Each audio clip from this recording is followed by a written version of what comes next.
Hi friends, welcome back to my channel. ഇന്നത്തെ video ഒരു photo frame ചെയ്യുന്നതാണ്. അതും ഒരു ബുക്ക് ബൈൻഡ് യൂസ് ചെയ്തിട്ട്. ബുക്ക് ബൈൻഡ് തന്നെ വേണമെന്നില്ല, നിങ്ങളുടെ കയ്യിൽ അവൈലബിൾ ആയിട്ടുള്ള ഏത് ഷീറ്റ് വേണമെങ്കിലും യൂസ് ചെയ്യാം. അപ്പോൾ നമുക്കിതെങ്ങനെ ചെയ്യുന്നത് നോക്കാം. ഈ ഒരു പിക്ചറിന് വേണ്ടിയാണ് ഞാനിവിടെ ഫ്രെയിം ചെയ്യാൻ ഉദ്ദേശിക്കുന്നത്. നിങ്ങൾ ഏത് പിക്ചറിന് വേണ്ടിയാണോ ഫ്രെയിം ചെയ്യാൻ ഉദ്ദേശിക്കുന്നത് ആദ്യം തന്നെ ഒരു ഐഡിയ ഉണ്ടായിരിക്കണം. കാരണം നമ്മളതനുസരിച്ചായിരിക്കും മെഷർമെൻറ്റ്സും ഒക്കെ എടുക്കുന്നത്. പിന്നെ ഈ പിക്ചർ ഞാൻ തന്നെ ചെയ്തൊരെണ്ണമാണ്. ഇതിനെക്കുറിച്ച് നമുക്ക് വേറൊരു വീഡിയോ ആയിട്ട് ചെയ്യാം. ഓക്കെ, ഞാൻ ഈ പേപ്പർ ഗ്രിഡിൻ്റെ ബുക്ക് ബൈൻഡാണ് യൂസ് ചെയ്യുന്നത്. ഈ ബുക്ക് ബൈൻഡ് തന്നെ വേണമെന്നൊന്നുമില്ല, നിങ്ങളുടെ കയ്യിൽ അവൈലബിൾ ആയിട്ടുള്ള അത്യാവശ്യം കട്ടിയുള്ളൊരു ഷീറ്റ് ഇതിന് വേണ്ടി നമുക്ക് യൂസ് ചെയ്യാൻ പറ്റും. നമുക്ക് ഈ ഫ്രെയിമിന് വേണ്ടി 4 സ്ക്വയർ ട്യൂബ്സ് ആണ് വേണ്ടത്. ഈ സ്ക്വയർ ട്യൂബ് എന്ന് പറയുന്നത് 1.5 സെൻറ്റിമീറ്റർ വിഡ്ത്തിലാണ് ചെയ്യാൻ ഉദ്ദേശിക്കുന്നത്. ഓക്കെ, നമുക്ക് ഇതിൻ്റെ ലെങ്ത് എന്ന് പറയുന്നത് നമ്മുടെ ഫ്രെയിമിൻ്റെ ലെങ്ത്തിനും വിഡ്ത്തിനും അനുസരിച്ച് വേണം ക്രിയേറ്റ് ചെയ്യാൻ. നമുക്ക് ആദ്യം തന്നെ 1.5 സെൻറ്റിമീറ്ററിൽ 4 പോയിൻറ്റ്സ് അടയാളപ്പെടുത്തി കൊടുക്കാം. ഈ 1.5 സെൻറ്റിമീറ്ററിൻ്റെ കൂടെ തന്നെ 1 സെൻറ്റിമീറ്റർ എക്സ്ട്രാ കൂടി പോയിൻ്റ് ചെയ്യുന്നുണ്ട്. ഈ പോയിൻറ്റ്സ് എല്ലാം ഇതുപോലെ തന്നെ താഴോട്ട് മാർക്ക് ചെയ്യുക. എന്നിട്ട് അതെല്ലാം കൂടെ ജോയിൻ ചെയ്തെടുക്കുക. ഞാനിവിടെ ജോയിൻ ചെയ്തെടുത്തിട്ടുണ്ട് 1.5 സെൻറ്റിമീറ്റർ. പിന്നെ ലെങ്ത് എന്ന് പറയുന്നത് എൻ്റെ ഫ്രെയിം ഈ ബുക്ക് ബൈൻഡിൻ്റെ സെയിം ലെങ്ത്തിൽ തന്നെയാണ് ഞാൻ ഉണ്ടാക്കാൻ നോക്കുന്നത്. അതുകൊണ്ട് തന്നെ എക്സ്ട്രാ കട്ടിങ്സ് ഒന്നും എനിക്ക് വരുന്നില്ല. നിങ്ങൾ നിങ്ങളുടെ ലെങ്ത്തിൻ്റെ അനുസരിച്ച് അത് കട്ട് ചെയ്തെടുക്കുക. ഓക്കെ, ഇങ്ങനെ 4 ഞാൻ ചെയ്തെടുത്തിട്ടുണ്ട്. ഇപ്പം ഒരു സ്ക്വയർ സൈസിലുള്ള ഫ്രെയിമാണ് ചെയ്യുന്നതെന്നുണ്ടെങ്കിൽ 4 ഒരേ സൈസിൽ തന്നെ വരും. ഇപ്പം റെക്റ്റാങ്കിൾ സൈസ് ആയതുകൊണ്ടാണ് ഇങ്ങനെ വരുന്നത്. ഇനി നമുക്കിതെല്ലാം ഒന്ന് മടക്കി ഒരു സ്ക്വയർ ട്യൂബ് ആക്കണം. അതിനുവേണ്ടി നമ്മളൊരു പേപ്പർ കട്ടറോ അല്ലെങ്കിൽ സിസറോ യൂസ് ചെയ്തിട്ട് നമ്മൾ ഡ്രോ ചെയ്തേക്കുന്ന ലൈൻസിനകത്തൂടെ ഒന്നുകൂടെ വരഞ്ഞു കൊടുക്കുക. വരഞ്ഞു കൊടുക്കുമ്പോൾ ലോ പ്രഷറിൽ വേണം ചെയ്യാൻ, കാരണം കട്ടായി പോകാനുള്ള ചാൻസ് ഉണ്ട്. അതുകൊണ്ട് തന്നെ പെയ്യെ ഒന്ന് വരഞ്ഞു കൊടുക്കുക. ഇങ്ങനെ ചെയ്ത് കഴിഞ്ഞാൽ നമുക്ക് സിമ്പിളായിട്ട് മടക്കി എടുക്കാനും പറ്റും. അതുപോലെ തന്നെ എഡ്ജസ് ഒക്കെ നല്ല പെർഫെക്റ്റ് ആയിട്ട് കിട്ടുകയും ചെയ്യും.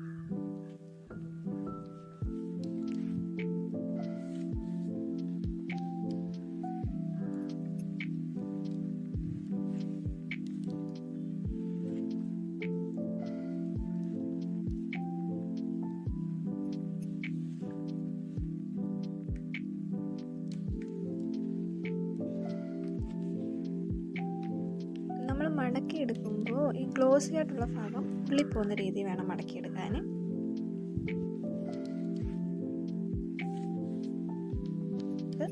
നമ്മൾ എക്സ്ട്രാ വിട്ട 1 സെൻറ്റിമീറ്ററിനകത്ത് ഗ്ലൂ തേക്കുക, ഒട്ടിച്ചെടുക്കുക.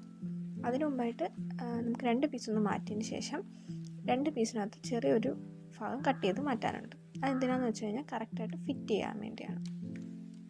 ജസ്റ്റ് നമ്മൾ അറേഞ്ച് ചെയ്ത് വെക്കുക എങ്ങനെയാണ് നമ്മൾ മടക്കി ഒട്ടിക്കാൻ പോകുന്നതെന്ന്.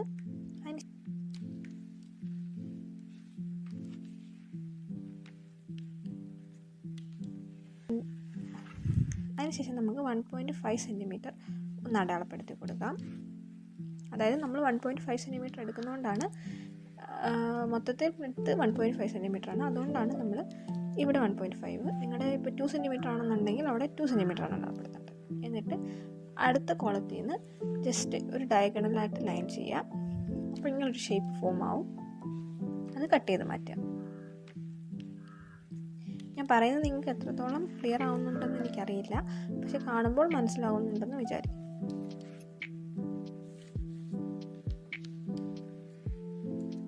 അതേ പീസ് റെഫറൻസ് ആയിട്ട് വെച്ചുകൊണ്ട് തന്നെ നമുക്ക് ബാക്കിയും കട്ട് ചെയ്തെടുക്കാം. അങ്ങനെ 2 പീസ് നമ്മൾ കട്ട് ചെയ്തെടുത്തിട്ടുണ്ട്. അങ്ങനെ മൊത്തം കട്ടിങ് എല്ലാം കഴിഞ്ഞിട്ടുണ്ട്. ഇനി നമുക്കിതൊന്ന് സ്റ്റിക്ക് ചെയ്തെടുക്കാം.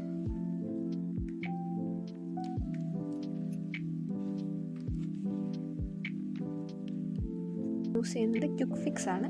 നിങ്ങൾക്ക് ഏത് ഗ്ലൂ വേണമെങ്കിലും യൂസ് ചെയ്യാം. ഇതിപ്പോൾ പെട്ടെന്നൊന്ന് ഒട്ടിക്കിട്ടാൻ വേണ്ടിയാണ് ഞാനിത് യൂസ് ചെയ്യുന്നത്. സാധാരണ ഫെവിക്കോൾ വേണമെങ്കിലും യൂസ് ചെയ്യാം.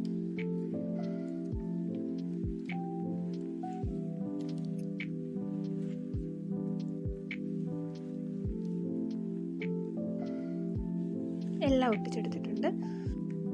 നമുക്കിതെങ്ങനെയാണ് ഫിക്സ് ചെയ്യുന്നതെന്ന് ആദ്യം ഒന്ന് നോക്കാം. നമ്മുടെ മെഷർമെൻറ്റ്സ് ഒക്കെ കറക്റ്റായാൽ മാത്രമേ ഇത് കറക്റ്റായിട്ട് ഫിറ്റായിട്ട് ഇരിക്കത്തുള്ളൂ. അല്ലെങ്കിൽ അലൈൻമെൻറ്റിൽ ചെറിയ വ്യത്യാസമൊക്കെ വരും. അതുകൊണ്ട് അതൊന്ന് ശ്രദ്ധിക്കാം. ഓക്കെ, എല്ലാം നല്ല പെർഫെക്റ്റായിട്ട് ഫിറ്റ് ആവുന്നുണ്ട്. ഇനി നമുക്ക് ഇതിൻ്റെ അറ്റത്തായിട്ട് ഗ്ലൂ വെച്ച് ഒന്ന് ഒട്ടിച്ചെടുക്കാം.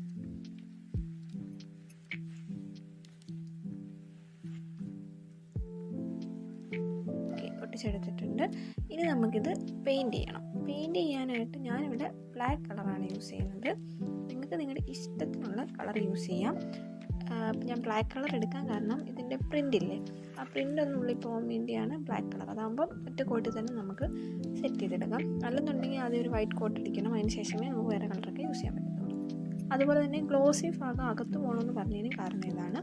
ഇവിടെ പെയിൻറ്റ് ചെയ്തെടുക്കുമ്പോൾ നമുക്ക് കുറച്ചുകൂടി ബെറ്റർ ആയിട്ട് കിട്ടും. പെയിൻറ്റ് ചെയ്തെടുത്തിട്ടുണ്ട്. ഇനി നമുക്ക് നമ്മുടെ പിക്ചർ അതിനകത്തോട്ട് ഒട്ടിച്ചു കൊടുക്കാം.